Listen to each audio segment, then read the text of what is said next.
우리가 텀블러를 들고 다니고 일회용품을 안 쓰는 이유가 무엇이냐, 컨센트의 대기 전력을 차단하는 이유가 무엇인지를 우리가 생각해봤으면 좋겠어요. 네, 안녕하세요. 호박이 농포책 역책 주인장 김정은입니다.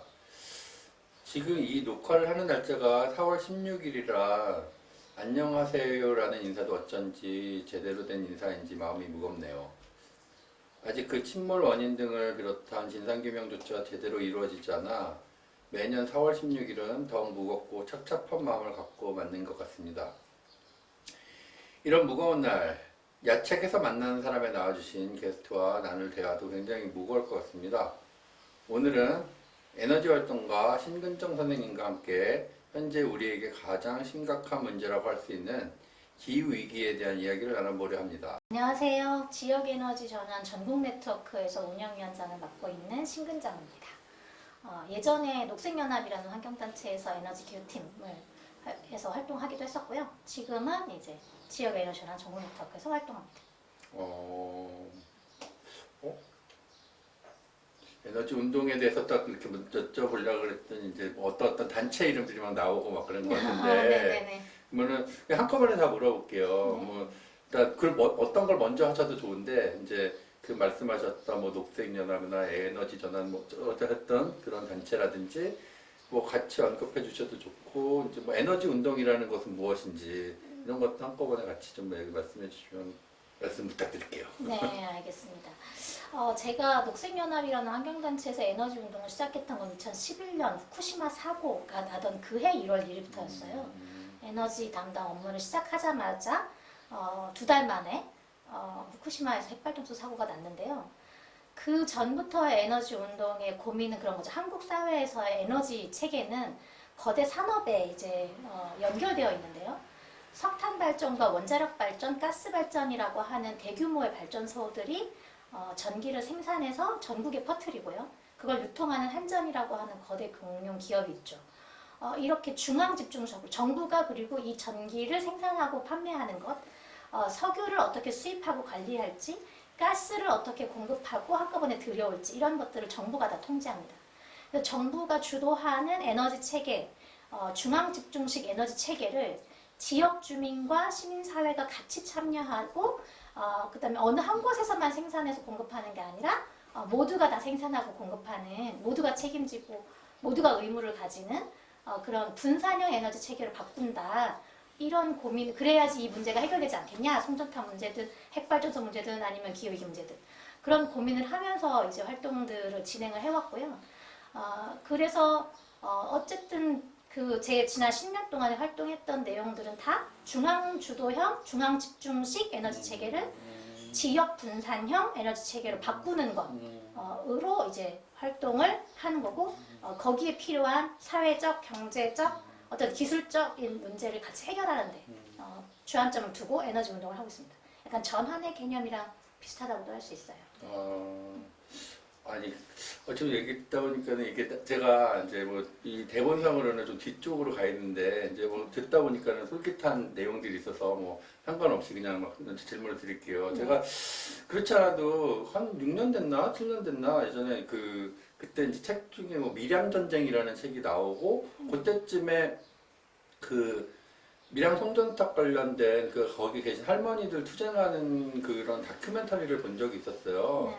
근데 거기서 되게 놀랐던 게 그 송전탑 그 동네 자체 그 땅에 아무데나 그냥 형광등을 꽂아 놓으면은 형광등에서 막 형광등이 켜지더라고요. 그래가지고 아니 그러면 저기서 사람이 과연 살 수가 있는 건가 생각이 들고, 근데 이제 생각을 해보니까 거기가 또 밀양 이 정도면 제가 정확한 건지 모르겠지만 그 근처가 그 원자력 발전소들도 많을 것 같고 왠지 그러면은 거기서 대량 그 생산을 엄청 해야 되는 전기가 엄청난 송전탑을 거쳐서 이렇게 가는데, 야, 그게 이제 서울까지 그 전선을 타고 가다 보면 그게 생산된 게 다 도착할지도 않을 것 같고 중간에 흘러나가는 것도 많을 것 같고 그때는 그런 생각을 했었어요. 저게 과연 저게 좀 이상한 일을 하는 것 같은 느낌을 뭐 이렇게 버리려고 만드는 것 같은 느낌 있잖아요. 그런 느낌도 받았고, 그래서 이제 그래서 이제 그 말에 좀 솔깃했던 것 같아요. 근정쌤 말씀하시는 거는 이제 집중화된 에너지를 이제 지역으로 분산시키는 거. 그래서 이제 지금 보면은 그러면 이제 각 지역별로 이제 지금 사실 이제 에너지 소비는 서울을 비롯한 대도시가 거의 많잖아요. 근데 실제로는 네.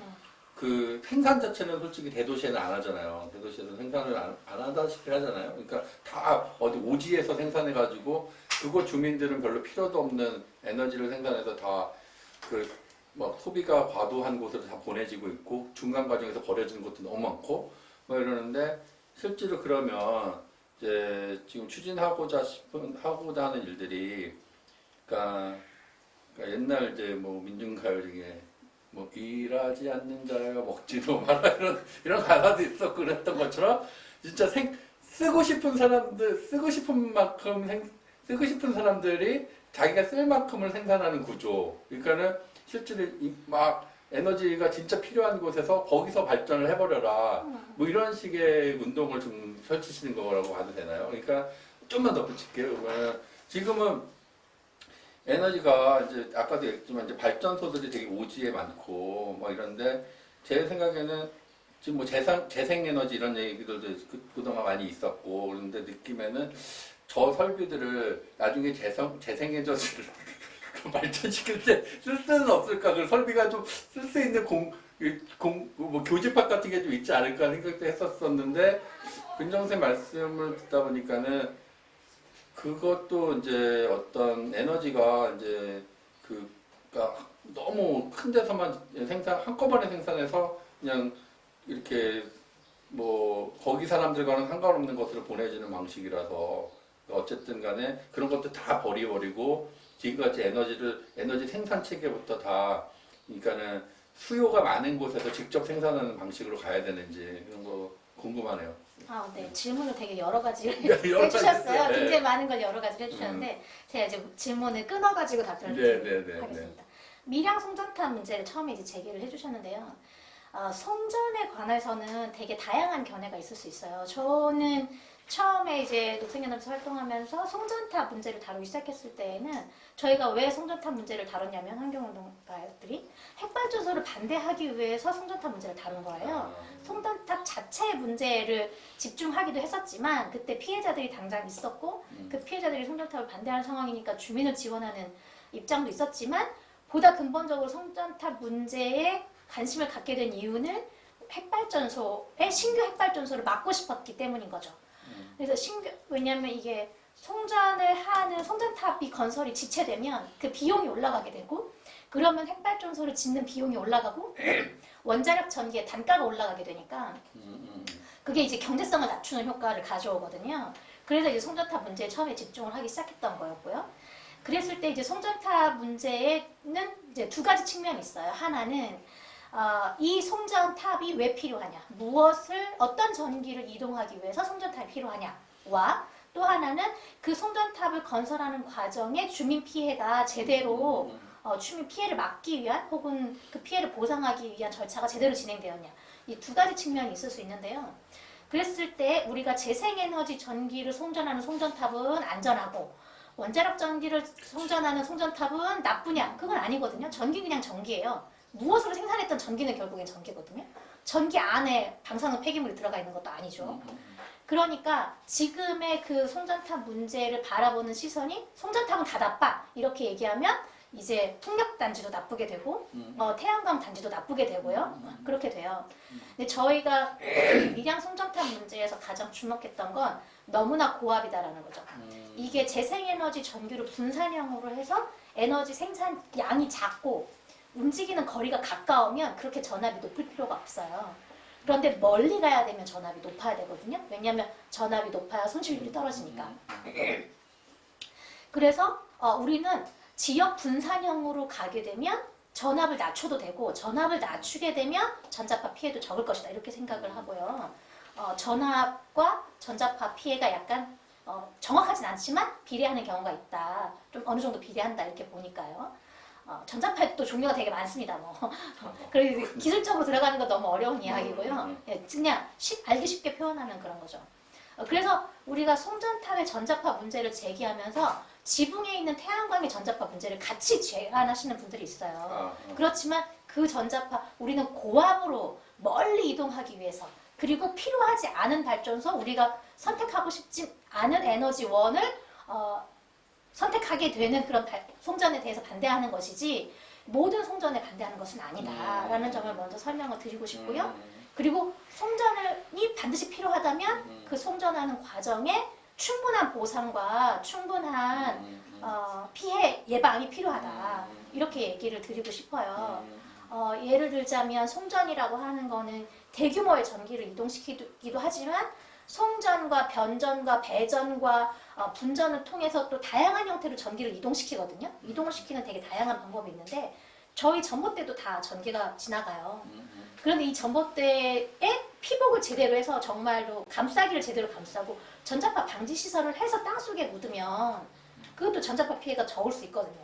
그런 피해들을 그리고 민가로부터 좀 떨어진 곳에 지나가게 한다거나 이게 밭을 한가운데로 논 가운데로 지나가지 않게 한다거나 그런 식의 저는 사회적 합의를 저는 필요하다고 보는 거고요. 밀양 선정탑 문제에서는 그런 다양한 문제가 엮여 있었지 단순히 이렇게 하나의 단면만 가지고 문제가 제기됐던 것은 아니다라는 걸 설명을 좀 드리고 싶고요. 그래서 사실은 밀양 선정탑 문제 때문에 사람들이 갖게 되는 프레임 땅에 꽂았더니 막 형광등이 켜지더라. 전자파가 엄청 심하더라. 그리고 송전탑이라고 하는 거는 굉장히 위험한 어떤 물건이더라. 라고 하는 프레임이 지금의 재생에너지 전환에도 약간 사실 악영향을 미치긴 합니다. 그렇기 때문에 저는 이 하나하나의 문제들을 우리가 어떻게 해결할 것인지가 고민스러운 것이지 그냥 송전탑이라고 하는 하나의 문제를 바라보지 않았으면 좋겠다 싶고요.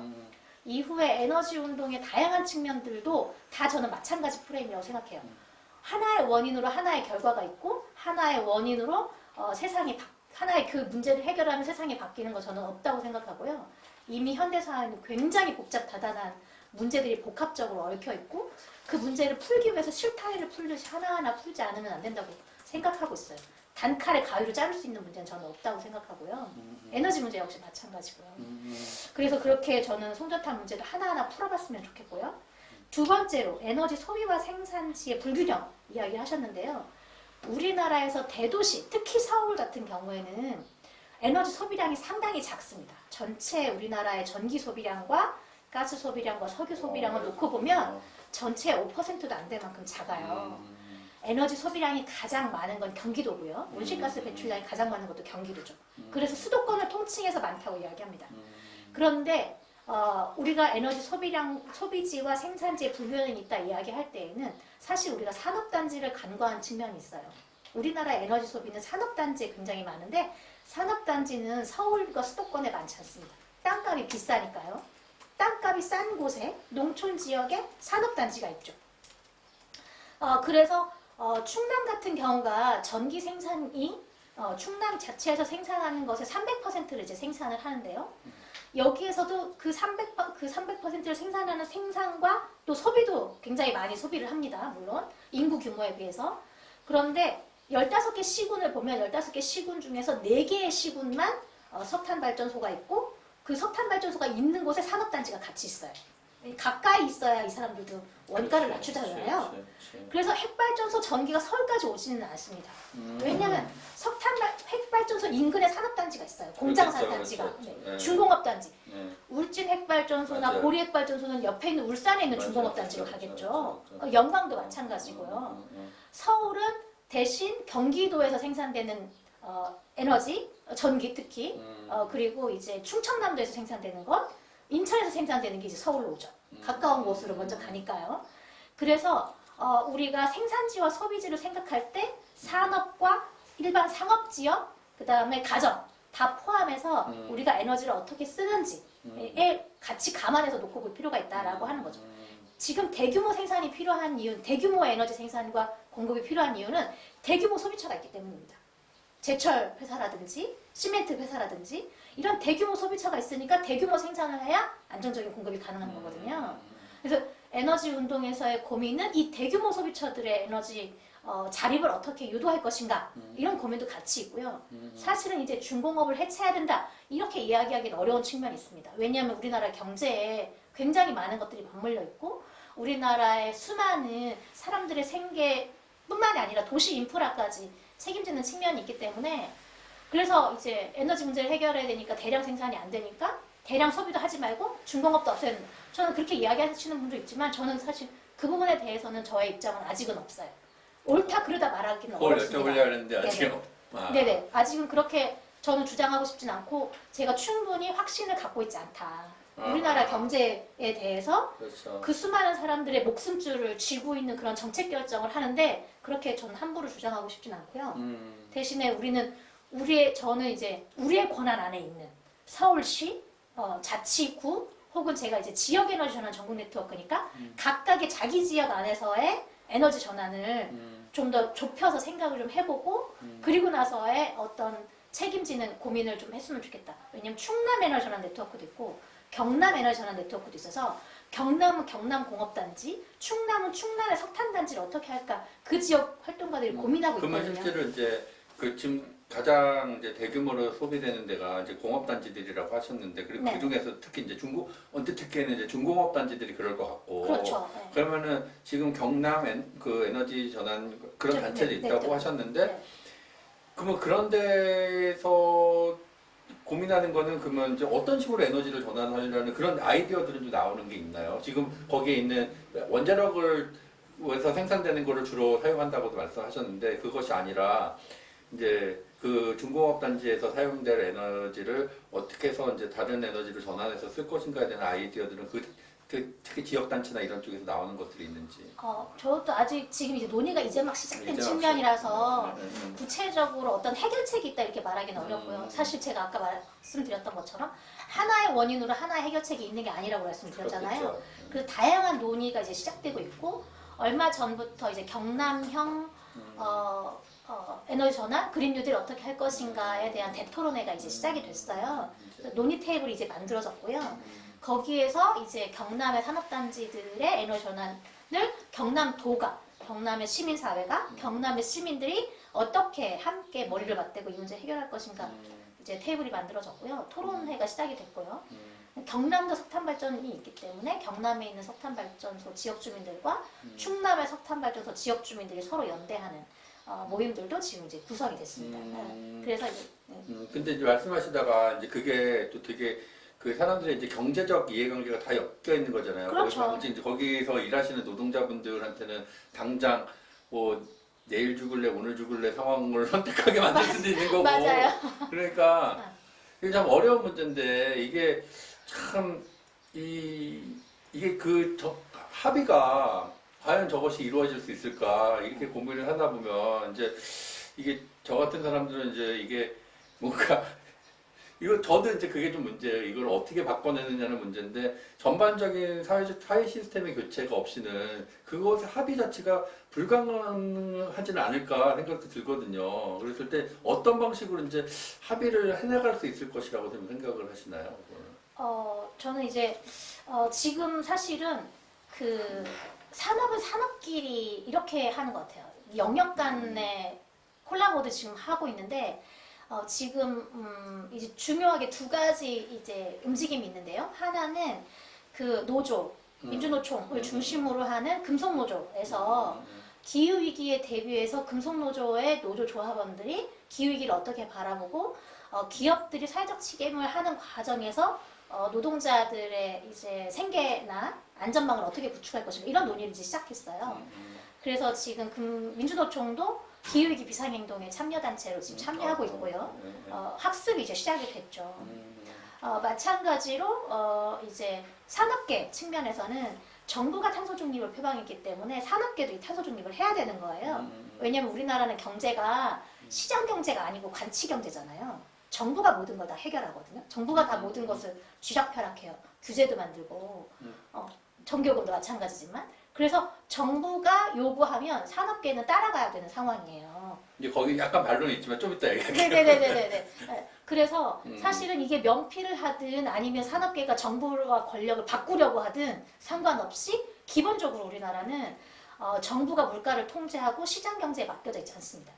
특히 에너지 산업 분야에서는요. 전기요금도 정부가 다 통제를 하죠.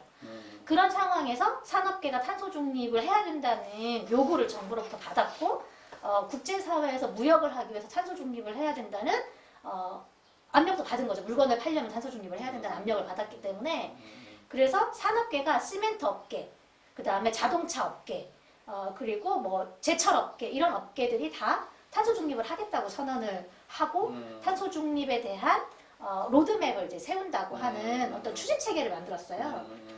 여기에서 이제 탄소 중립에 관한 다양한 아이디어들을 지금 내고 있는 상황이고요. 근데 지금 이제 노조에서 고민하는 것들 그리고 많은 분들이 문제 제기를 하는 것은 이 탄소 중립을 해가는 과정에 기술적인 변화나 어쨌든 시스템의 변화가 필요하니까 기업은 이걸 구조조정의 칼날로 쓰려고 하는 그래서 정부에게 구조조정을 할 수 있게 해달라고 하는 요구를 하고 있어서 이런 것들에 대한 되게 다양한 논의가 지금 진행이 되고 있고요. 그래서 합의를 할 때에는 기업의 입장, 그 다음에 그 지역 주민들의 입장. 지역 주민들은 왜냐하면 자동차 공장이 문을 닫으면 거기에다 납품하던 유니폼 회사들, 거기다가 거기 식당 운영하던 식당들, 그리고 거기에 그 사람들이 내는 세금으로 운영하는 공무원들까지 경제가 다 묶여 있거든요. 그래서 산업은 산업의 하나의 경제가 아닌 거예요. 다 다양하게 묶여 있기 때문에 그래서 지역 주민들의 이제 고민들, 지역 경제를 어떻게 회복할 것인가 이런 것까지 다 물려 있어서 저는 합의의 과정은 굉장히 지난하고 힘들 것이다. 그렇죠. 이 상황에 기존의 기득권을 갖고 있는 세력의 저항도 만만치 않을 것이다. 그런데 그걸 극복하고 합의를 봐서 새로운 세상을 꿈꾸는 사람이 몇 명이나 되느냐. 과연 그 힘이 기존 기득권의 저항을 물리칠 만큼 힘이 있느냐. 거기에 저는 의문이 있고요. 그래서 어떻게 하면 기존 기득권 세력을 물리치고 새로운 세상을 꿈꿀 세력권을 이해관계자를 얼마나 많이 만들어낼 것이냐, 얼마나 더 많은 힘을 갖게 할 것이냐가 저한테는 좀 숙제예요. 그러니까 저도 이제 뭐 우리나라가 뭐 형태적으로 되게 관치인 것 같고, 그 다음에 관치라는 게 사실 예전에 이제 군사독재 시절에는 뭐 자기네한테 돈 안 줬다고 기업 하나를 그냥 날려버리는 정도까지도 있었잖아요. 그런 경우도 있었고, 그랬는데 지금 들어와서는 아주 힘이 센 뭐 그렇게 업체 이름까지 얘기를 안 했지만 그런 업체도 있고 그런 그룹도 있고 그래가지고 언뜻 보기에는 지금 뭐 우리가 이제 정부에서 뭐 많은 걸 주도하는 것 같긴 하지만은 실제로 우리나라의 이제 실제 힘은 뭐 이제 기업으로 넘어가 있다는 생각도 하거든요. 예전에 노무현 대통령도 뭐 힘은 시장으로 넘어가 있다 이런 말씀도 하셨었고 그런 것처럼 지금 그리고 이제 뭐 지난번 뭐 언론도 그렇고 검찰도 그렇고 정부의 힘이 이제 되게 무력한 부분들이 되게 많고 그래가지고 지금 과연 이제 기득권이라는 얘기가 또 그 부분하고 통할 수도 있는 거라고 생각 들긴 하지만 과연 이게 그들이 이제 합의가 될 수 있는 사람들인가 그런 세력인가 이건 좀 의문이고 계속 합의의 그 하나의 또 파트너로서 계속 볼 수 있다고 생각하시는 건가요 이게? 저는 사실은 정부와 문재인 정부 그리고 선거로 선출되어 있는 국회 권력과 지금 제가 말하는 관치 경제의 핵심이 되는 관료는 저는 구별할 필요가 있다고 생각하고요. 저는 권력이 문재인 대통령한테 있다고 생각하지 않아요. 그러니까요. 저도 같이 시민사회에서 활동했던 많은 선배들이 이제 주요 권력기관의 주요 수장을 맡고 있지만 저는 여전히 경제를 움직이는 힘들, 수많은 세상의 법칙들은 관료가 갖고 있다고 생각하고 그 관료는 여전히 문재인 대통령이나 우리가 제안하는 에너지 전환 기후위기에 공감하지 않고 있다. 그거에 대해서 동의하지 않고 있다. 이렇게 생각하고 있습니다. 그래서 이제 사실 뭐 오세훈 이렇게 지금 서울시장 선거든지 선거로 그게 바로바로 나타나고 있다고 보고요. 언론도 저는 마찬가지라고 보고요. 관료는 시장 친화적이죠. 권력을 관료가 갖고 시장과 서로 협조하는 것이지 저는 시장에 관료가 매수됐다고 생각하진 않아요. 여튼 저의 이제 그냥 개인적인 견해고요. 아 근데 저는 이제 계속 말씀 듣다 보면 이제 계속 그게 의문인 거예요. 이게 진짜 이게 좀 합의가 되는 대상이 있고, 그 다른 언어 선택이 좀 안 돼서 죄송한데 이제 그냥 힘으로 제압해야 되는 대상이 좀 있다고 생각을 하거든요. 사실 그렇다면 지금의 이게 이쪽으로 좀 연결이 될 때도 있어요. 이제 그 작년부터 이렇게 특히 이제 팬데믹 시작되고 이러면서 이제 기후 위기도 같이 사람들이 많이 인식을 하게 되면서 네.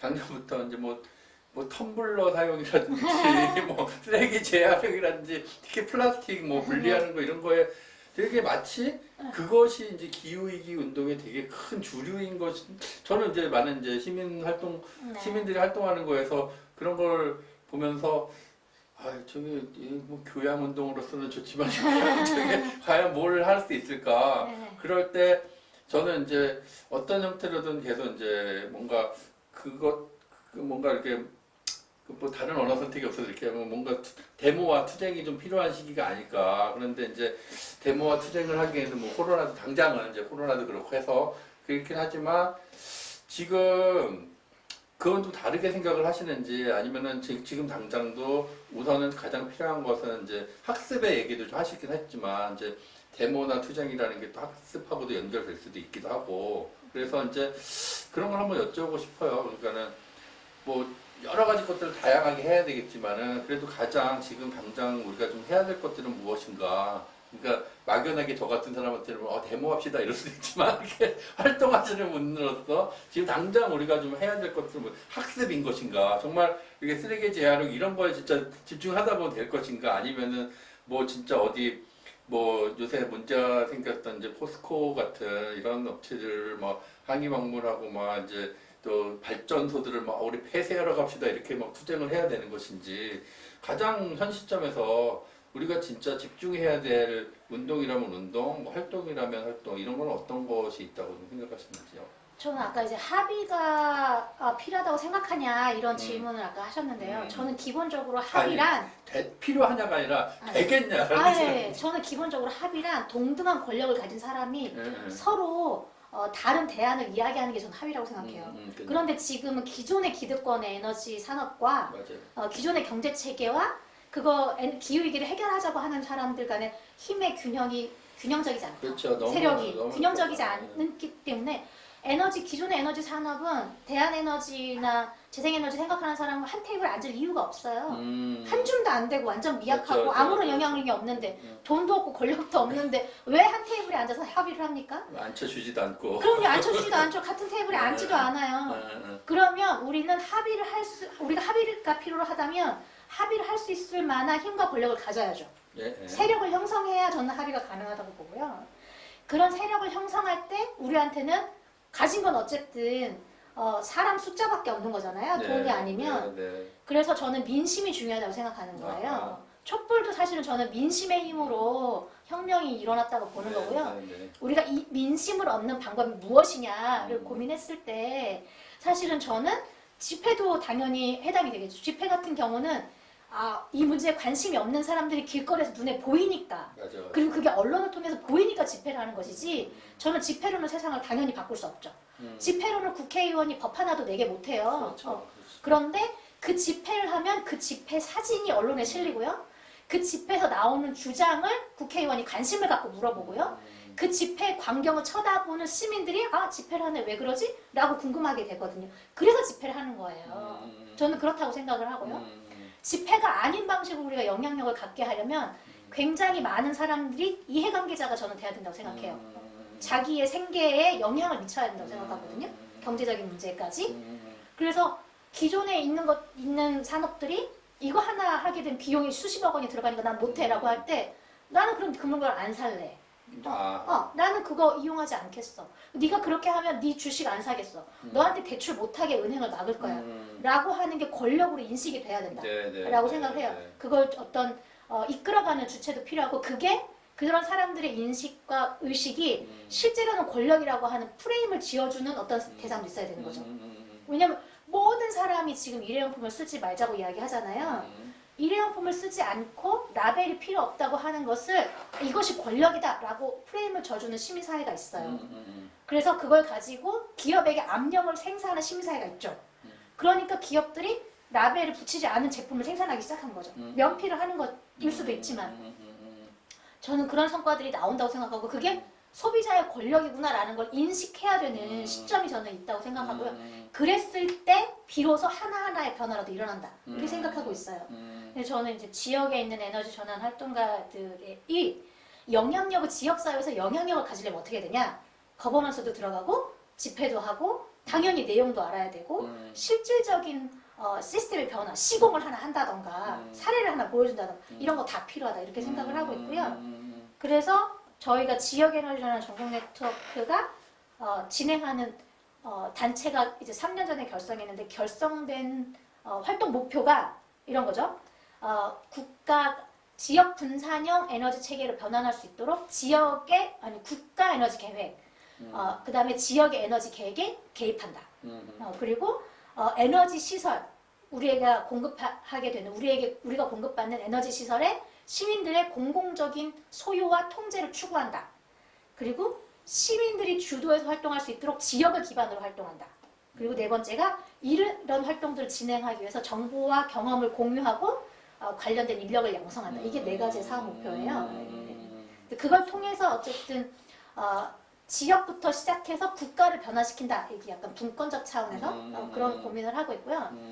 그렇지만 거대 중공업 단지들은 지역 차원에서 손대기가 되게 어려워요. 그렇죠. 그런 경우에 당연히 기후위기 비상행동에서는 신규 석탄 발전소를 막거나 포스코가 투자하지 못하도록 집회를 하거나 지금은 이제 금융회사들이 다 신규 석탄 발전이나 기존의 석탄 발전에 대출을 못하도록 하는 탈석탄 금고운동, 탈석탄 금융운동을 진행하고 있고요. 네. 아리백 운동도 같이 이제 진행하고 있는 거죠. 알리백? 아리백은 기업이 재생에너지 100%를 사용해야만 그 물건을 소비하게 하는 그런 식의 운동이죠. 맞습니다. 어쨌든 세력을 계속 만들어 나가야 된다. 네. 그런데 또 한편으로는 이제 그러기에는 뭐 이게 또 그것도 뭐 과학적으로 따지다 보면 또 뭐 어떨지 모르겠지만 실제로 우리에게 있는 시간이 뭐 7년, 8년을 막 얘기하고 이러기도 하잖아요. 네네. 그리고 실제로 그런 것 같고. 맞습니다. 그런데 지금 되게 급한 상황인 것 같은데 물론 이제 그렇기 때문에 뭐라도 하긴 해야 되고 이런 네네. 말씀하신 것들을 계속 하긴 해야 되지만 뭔가 좀 그 말씀에서 이게 뭔가 지금 당장 뭘 하지 않으면은 뭐 당장 큰일 날 것 같은데 근데 모르는 답답함이 또 한편으로 또 오기도 하네요. 그래가지고 예.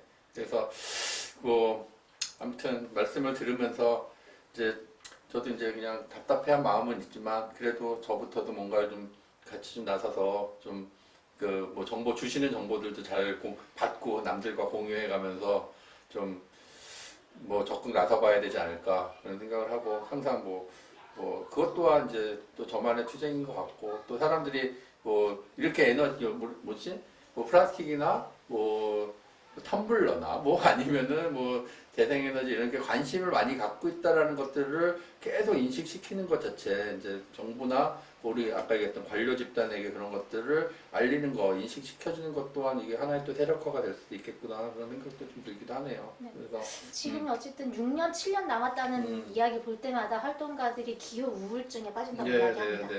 우리가 하는 활동들이 도대체 의미는 있는 것인지 자본주의의 힘과 기득권의 힘은 우리보다 강력해서 우리가 한 발 가면 저쪽에서 10발 와서 우리를 9발 뒤로 후퇴시키는 건 아닌지 이런 고민이 상당히 많고 저도 마찬가지로 그런 고민이 있고요.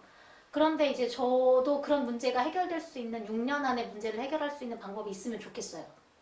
그렇게 엄청 희망합니다. 신규 석탄 발전이 없어졌으면 좋겠고 기존 석탄 발전도 다 조기 폐쇄했으면 좋겠고 사람들이 지금 2,200만 대가 넘게 자동차가 굴러다니는데 모두 자동차 폐치했으면 좋겠고 그렇죠. 그래서 자동차 없어도 행복한 세상이 됐으면 좋겠어요. 그런데 그거는 제가 할 수 있는 일이 아니더라고요. 누군가 그런 일을 할 수 있는 분이 있으면 적극 나서주시면 너무 감사하고 저는 적극적으로 응원하고 지지를 하겠는데 저한테는 그런 능력이 없어요. 그래서 저는 사실은 제가 할 수 있는 일을 하고 있는 거고요. 집회를 할 수 있는 사람은 집회를 하고 있고 그래서 지금은 단식을 하는 사람은 단식을 하고 있고 사진을 찍는 사람은 사진을 찍고 있어요. 활동가들이 다 절박한 심정으로 활동하고 있거든요. 저는 모든 사람의 모든 활동이 필요하다 이렇게 생각하고 모든 있습니다. 사람의 모든 활동 되게 네. 멋있는 말인데. 네, 자기가 하고 대신 문제의식은 정확하게 가져야죠. 이건 기후위기를 해결하기 위해서 우리가 운동을 하는 것이다 라고 하는 명제만 정확하게 갖고 내가 하는 활동이 혹은 기후위기를 해결하는 것처럼 보이는 그린워싱은 아닐까 점검하면서 저는 활동만 할 수 있으면 저는 무엇이든 동네든 광장이든 어디에서든 저는 활동이 다 모든 사람의 모든 활동이 필요하다고 생각합니다. 그렇구나. 그러니까 모든 사람의 모든 활동, 할 수 있는 모든 걸 해보자라는 그 말이 되게 멋있게 다가왔고요. 그러면서 이제 또 이 인터뷰 이제 촬영 들어가기 전에 잠깐 나눴던 말씀 중에 이제 그 예전에 이제 우리나라의 민주운동 시대가 있었잖아요. 이제 지금 시민운동 시대라고 한다면 그때는 이제 딱 대안의 사회가 있었단 말이에요. 네. 이제 자본주의를 극복하고 막말로 사회주의를 갑시다. 그 되게 선명한 뭐가가 있기 때문에 이제 사람들이 막 이제 나설 수 있는 이런 부분도 있었어요. 근데 지금 이게 지금 우리가 할 수 있는 지금은 이제 되게 어떻게 보면 되게 수동적인 활동일 수도 있는 것 같아요. 이제 뭘 막자라는 활동으로 가는 거죠. 막자. 네네. 이렇게 가봅시다의 활동. 아니 그것도 있긴 있지만 그거보다는 좀 막는 위주로 가고 있어서. 근데 이게 그런 어떻게 이제 그게 좀 궁금하네. 그러니까 지금 이제 에너지 활동이나 기후 위기 활동을 하는 분들이 이제 예전에 뭐 민주운동 시절에 가졌던 활동가들이 가졌던 뭐 사회주의면 사회주의 이런 식의 대안적 사회 시스템을 또 꿈꾸는 것들은 있는지 이런 것도 좀 궁금합니다.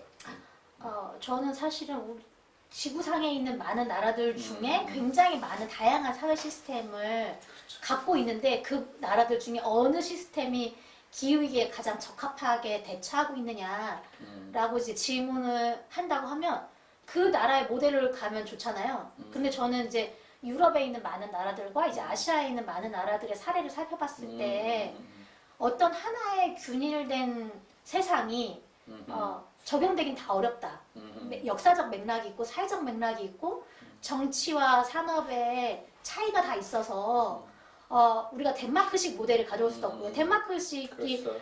온실가스 감축 가장 잘하고 있는 나라가 덴마크예요. 탄소 중립을 실제 가고 있거든요. 네네네. 영국의 모델을 우리가 가져올 수도 없고 영국도 이제 배출권 거래제 굉장히 성공적으로 하면서 30% 감축을 했고요. 미국이 이제 각각의 나라, 각각의 주별로 성향은 다르지만 어떤 주 같은 경우 재생에너지 100%를 가고 있단 말이죠. 그렇다고 해서 미국식으로 갈 수도 없고 중국이 지금 공산당 일당 독재 체제하면서 재생에너지 확산을 중앙정부가 밀어붙이고 있어서 우리나라보다 훨씬 빠른 속도로 재생에너지 전환을 하고 있거든요. 그렇다고 중국식 공산당 체제를 가져오자고 말할 수도 없죠. 저는 그렇기 때문에 어떤 하나의 단일된 사회체제를 꿈꾸기보다는 우리나라에 맞는 사회 시스템을 우리가 고민할 필요가 있다고 생각이 들고요. 사실은 그레타 툰베리가 말했던 말이 저는 이제 너무나 공감이 되는데요. 그레타 툰베리는 우리 사회는 이미 해결책을 가지고 있다. 그러나 그 해결책을 쓸 만큼 위기를 인식하고 있지 않기 때문이다. 이렇게 이야기를 했거든요. 저는 기본적으로 우리가 위기라고 생각이 되면 모든 자원을 총동원해서 그 위기를 해결하는 데 쓸 거예요. 전쟁이 나는 거잖아요. 핵전쟁급이라고 이야기를 하니까요. 그런데 기본적으로 우리 사회가 기후가 위기라고 인식하고 있느냐. 저는 여기에부터 문제가 있다고 생각해요. 그 말씀이 이제 예전에 좀 생뚱맞은 얘기긴 한데 예전에 이제 법륜 스님이라는 법륜 스님이 계시잖아요. 네네. 이분이 이제 한때 언젠가 한 10년 됐나 그때 어떤 법문에서 그런 말씀하신 기억이 나요. 그러니까는 예전 같으면은 우리나라 이제 통일운동 세력이 있고 네네. 그다음에 그것에 반대하는 사람들은 분단 체제가 이익이 되기 때문에 네네네. 그런데 지금의 사회 구조는 사실 그 통일이라는 게 그 사람들한테도 도움이 될 수 있는 체제가 될 수 있다 이렇게 말씀하시면서 그 사람들을 이것이 당신들한테도 이익이다라는 그거를 계속 이제 설득해야 된다 이런 얘기 하셨던 적이 있거든요. 네. 그런 것처럼 이제 지금 근정 선생님 말씀 들어보니까 지금 이렇게 지금 현재까지는 왠지 탄소를 막 배출하는 그런 사람들 자체가 그게 이익이 되기 때문에 네네네. 그렇게 했었던 것 같고 우리는 이제 그것에 반대하는 사람들 그거보다 또 힘은 또 약했고 그랬는데 말씀하시는 게 지금은 탄소를 배출하는 것지 않는 것이 당신들에게도 훨씬 도움이 된다라는 네네네. 것들을 계속 이제 뭐 설득해 나가는 그런 방식으로 그게 필요한데 이제 그게 과연 지금 통일도 그랬고 지금 이게 그분들의 그 막말로 그 인식 전환이라는 것 자체가 진짜 뭐 이렇게 막 그럽시다 이게 좋은 겁니다라는 것만 해서 머릿속으로는 이해할 수 있겠지만 그게 과연 될까? 뭐 지금 기업은 훨씬 빨리 변하고 있고요. 아, 외려 네네, 변한다. 훨씬 빨리 변하고 있고 기업들은 탄소 배출로 인해서 벌어지는 기후 위기가 기업의 향후의 기업 아하. 활동에 엄청난 리스크가 되고 있어요. 왜냐하면 폭우가 오거나 해수면이 상승하면 그러네요. 공장의 단지들이 다 잠기게 되고요. 그러네요. 울산에서 자동차 공장에서 신차를 출시했는데 거의가 다 해수면 상승으로 물에 잠겨가지고 5,000대인가 새 차를 다 버린 적이 있어요. 그리고 전기차를 생산하지 않으면 내연기관차가 유럽에서 이제 판매가 금지되기 때문에 팔 수가 없게 되거든요. 지금 중국에서도 물건을 전기차가 아닌 내연기관차는 구매하지 않겠다 그래서 네, 네, 중국으로 네. 수출하려도 지금은 법을 바꿔야 되고요. 근데 기업들이 재생에너지 100%를 하지 않으면 부품을 납품할 수도 없기 때문에 훨씬 빨리 변하고 있고 사실은 우리나라의 재생에너지 100% 전기 제도를 이제 만들었는데요. 그 제도를 만든 게 삼성이랑 여튼 대기업이 요구해서 그런 거예요. 시민이 요구해서 그런 게 아니고요. 대기업이 물건을 납품해야 되는데 이 인증서를 못 받으면 납품을 못 한다. 그러니 빨리 제도를 마련해 달라라고 요구했기 때문에 사실은 정부가 만든 측면이 있거든요. 그리고 그 인증서가 나오는 과정 속에는 아까 얘기했던 시민들이 이제 권력화되는 그 과정도 물론 있었겠네요. 네네, 네. 그런 게 있어야 되는 거고 네. 그래서 저희 재생에너지는 이제 협동조합도 필요하고 이게 단지 산업의 이익에 부합해서 대규모 재생에너지 단지로 대규모 공장으로만 가지 않고 분산화 될 수 있도록 저희가 또 모니터링도 엄청 많이 필요하고 네. 그 과정에 되게 많은 돈이 경제 체제가 변환될 수 있도록 저는 필요하다고 보는데요. 사실은 저는 이게 오히려 문제는 쉽게 우리가 좀 더 뭔가 이제 고민을 해보자면 사실 해결책은 의외로 간단할 수 있다고 보는 게 실제로 석탄을 팔아서 돈을 벌고 석탄으로 전기를 생산해서 돈을 버는 사람은 재생에너지로 돈을 버는 태양광으로 돈을 버는 사람보다 훨씬 더 적어요.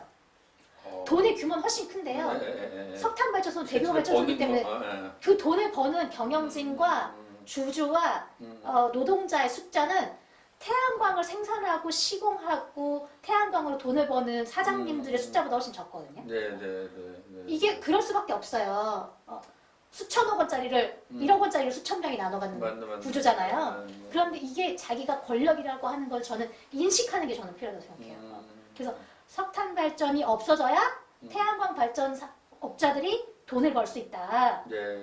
그리고 원자력 발전소가 없어져야 동네에서 이제 협동조합을 만드는 사람들이 생계를 유지하거나 할 수 있다라고 하는 거를 저는 그래서 우리가 굉장히 많은 사람들이 이제 일자리가 생겼어요. 경제도 생겼고. 근데 그거를 아직도 계속 수세적으로 판단하고 있다고 생각해요.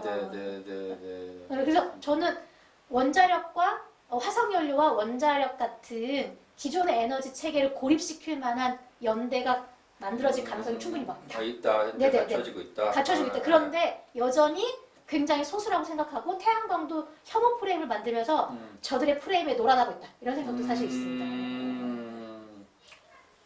그렇군요. 이미 좀 우리가 이제 우리가 얼마나 큰 힘인지를 또 다시 자각하는 것도 좀 필요하겠다는 생각도 들고, 예, 그러네요. 이미 좀 되게 희망적인데 말씀을 되게 우리가 이미 좀 힘 자체가 그렇게 약하진 않구나 이런 것 때문에 이렇게 돼서 의외로 좀 이렇게 뭔가 뭐 이렇게 예전 같은 방식의 어떤 뭐 과격한 이런 거 없이 이렇게 진짜 우리가 이제 똑바로 행동하는 거, 할 수 있는 걸 하는 것만으로도 의외로 또 일이 좀 풀려나가는 길이 열릴 수도 있겠구나 생각이 들었습니다.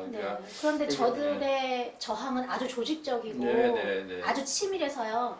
태양광에 대한 혐오뿐만이 아니라 원자력 대 태양광이라고 하는 구도 그리고 이걸 보수와 진보의 어쨌든 프레임 그리고 농촌과 도시의 프레임으로 분열을 계속 하고 있어요. 여기에 지금 우리가 다 놀아나고 있고요.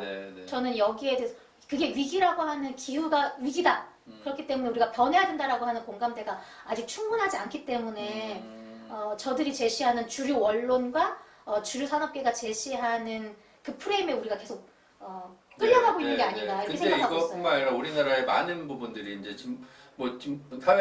사회의 진보를 꿈꾸는 많은 아이디어들이 지금 현재 이제 뭐 소위 말하는 주류 언론들에 의해서 그냥 되게 이상한 이게 가치가 없어지거나 아예 고도가 안 되거나 아예 프레임이 잘못된 프레임에 갇혀버리거나 이러는 경우들이 많이 생기는데 그렇다면은 이제 지금까지 이런 에너지 활동도 굉장히 이제 뭐 언론에 전혀 도움을 받았을 리도 없을 것 같고 오히려 네. 방해를 되게 많이 받았을 것 같고 그러면은 이제 이게 또 보면 지금 오늘 말씀하시는 것 중에 특히 이제 우리가 에너지의 진보를 꿈꾸는 에너지 정의를 꿈꾸는 사람들의 힘이 약하지가 않다라는 것이 되게 인상 깊었거든요. 그러면은 그런데 이것을 모른단 말이에요. 오늘 저 같은 경우도 우리 힘이 셌구나 이런 걸 이제 오늘 네. 내가 알았고 이렇기 때문에 근데 이것을 이제 뭐 이렇게 언론도 이렇고 네. 그러면은 이제 어떻게 이제 계속 알려나갈 뭐 그런 아이디어들도 가지고 있나요? 그러니까 아까 여러 가지 4가지 아이디어를 얘기를 했는데 그거 외에 그것들을 또 알려나갈 그런 방법에 대한 아이디어들도 좀 가지고 있는지 근데 궁금해요. 저는 이제 약간 주류 언론이라고 하는 부분에 저는 이제 반론을 제기하고 싶어요. 네네네. 조중동이 언제적 조중동입니까? 지금 SNS부터 인터넷까지 정보가 넘쳐나는 맞아, 시대고요. 맞아. 우리가 주류 언론이라고 이야기하고 그 사람들이 내세우는 기사를 공유하면서 일희일비하고 근데 포탈. 반대하는 순간 네. 저는 그들의 힘이 계속 공고하게 유지된다고 생각해요. 음. 저는 그래서 사람들이 자꾸 쟤네들 욕해라고 말하지 않았으면 좋겠어요. 이렇게 무시해줬으면 좋겠어요, 그냥. 무시하자. 그래서 사실은 이제 발행 부수도 엄청 줄어들었고요. 그렇죠. 네. 사람들이 이제 그 글 읽지도 않아요, 잘. 우리는 우리끼리 정보를 공유하잖아요. 맞아요. 다 SNS를 통해서. 사실은 페이스북이나 인스타그램이 조선일보보다 훨씬 영향력이 크죠. 그렇죠. 네. 그렇죠. 그런데 저는 이제 근데 행정부처나 저는 청와대도 이런 부정적인 기사가 있대. 그러면서 막 공유하면서 거기다 대책을 세워요. 저는 제발 그냥 무시해줬으면 좋겠고 지금 뭐 아무도 읽지 않은 새 신문을 해외로 수출하고 막 이런 상황이잖아요. 부수만 늘리려고. 그래서 저는 언론이라는 거, 주류 언론이라는 거 이미 옛말이다. 라는 생각이 있고 이미 유튜브 같은 대한 언론들이 많기 때문에 네. 저는 그런 것들과 오히려 시민들이 어떤 관심을 갖고 시민들이 관심을 갖게 하는 방법이 무엇인가 좀 고민했으면 좋겠고 저는 약간 그런 거죠. 이번에 오세훈 시장이 이제 당선이 됐을 때 네. 인지도를 확 높이면서 20대 남자들이 관심을 가장 끌었던 게 V였대요. 버전. 버전을 그거. VIP한테 예. 보고하는 거 아니야? 그랬더니 그게 이제 사람들이 이 오세훈 누군데 이렇게 헛소리를 하지? 이러면서 한 거죠. 그러면서 관심이 확 올라가서 노이즈 마케팅이 참 신기하네. 된 건데요. 약간 그걸 반박하려고 하는 순간 그 프레임이 확 재산생되는 거예요.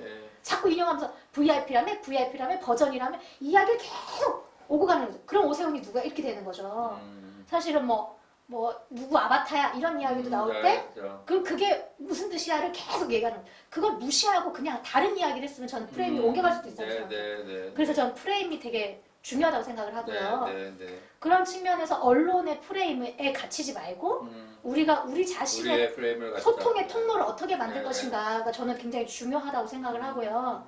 그런 단위에서 가장 신뢰성 있는 매체는 누구냐? 옆집이라고 이야기하더라고요. 언론이 아니라 옆집을 믿는데요.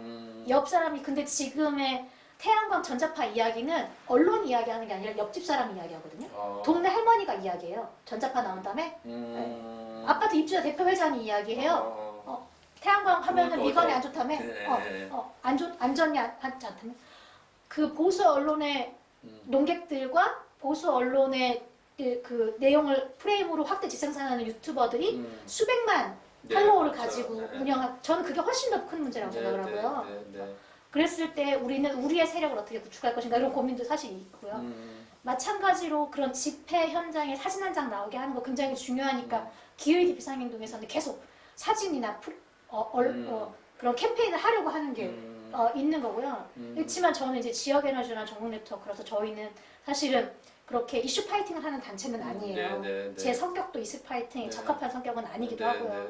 그래서 저는 여튼 사람들이 체감할 수 있게 지자체의 정책을 바꾸고 지자체가 돈을 쓰게 하고 조직을 만들게 하고 도로를 정비하고 건물을 바꾸는 것으로 인식을 만들려고 하는 중이에요.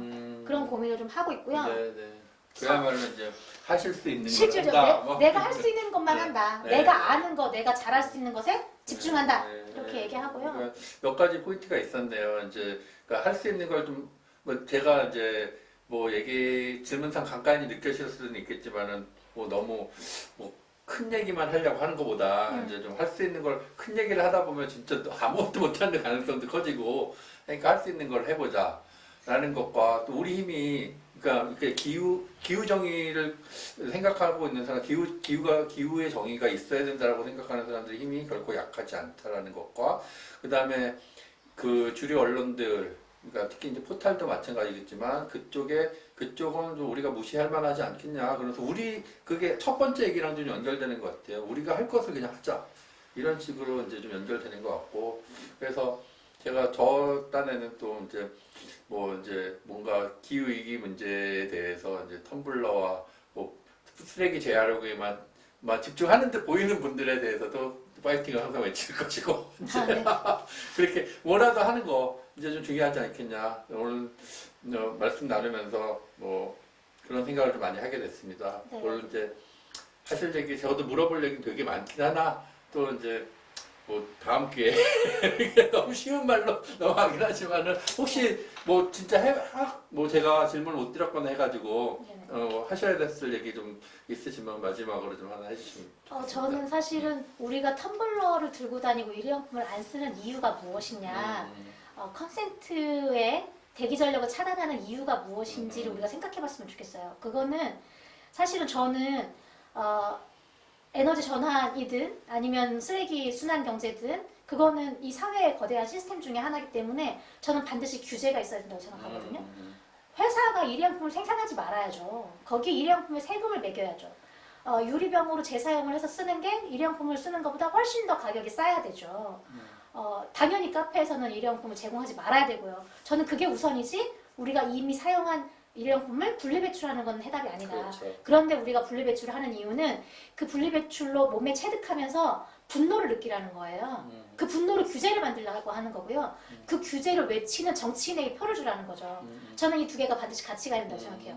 텀블러를 들고 다니니까 나는 할 일을 다 했어 라고 이야기하면 그 기업이 텀블러를 생산하는 기업은 엄청난 화석연료를 쓰면서 텀블러를 생산하거든요.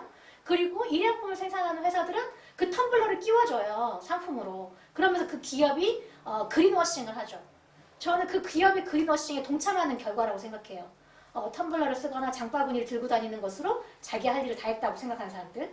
저는 그렇기 때문에 정말 기후가 위기라고 인식하고 이 사회가 변해야 된다는 것에 먼저 동의를 하고 나서 그런 다음에 이 사회가 어떻게 바뀌어야 되고 어떻게 규제를 해야 되는지를 같이 생각하면서 저는 실천도 같이 했으면 좋겠고요. 저는 이 두 가지가 반드시 같이 가야 된다. 그러니까, 이렇게 제안을 드리고 싶어요. 네. 그러니까 자신이 하는 활동, 그러니까 아까 텀블러도 내가 왜 들고 다니는 것까지 같이 생각을 하면서 나는 이것을 왜 들고 다니는 것인가? 나는 그러기 위해서 또 누구를 또 바꿔내야 될 것인가? 또 기업한테는 그런 것들을 생산해내고 그런 기업들한테는 우리는 또 어떤 행동을 해야 될 것인가를 텀블러를 드는 것에서 그치지 말고 같이 좀 고민을 해나가자. 이렇게까지도 이제 뭐 말씀을 드리면서 오늘 뭐 이 정도로 오늘 근영생과의 대화를 마치도록 하겠습니다. 많은 또 나름의 간간히 이제 뭐 기후 위기나 이제 에너지 활동에 대한 이런저런 뭐 이렇게 뭐 아주 세밀하게 오늘 그런 얘기까지 들어가지 어쨌든 간간히 나왔던 정보들도 여러분들에게 좀 도움이 되셨길 바라면서 오늘 나름 먼 길 와주신 여러분께 감사드리며 또 시청해주신 여러분께 감사드립니다. 네. 또 다음에 뵙겠습니다. 감사합니다. 감사합니다.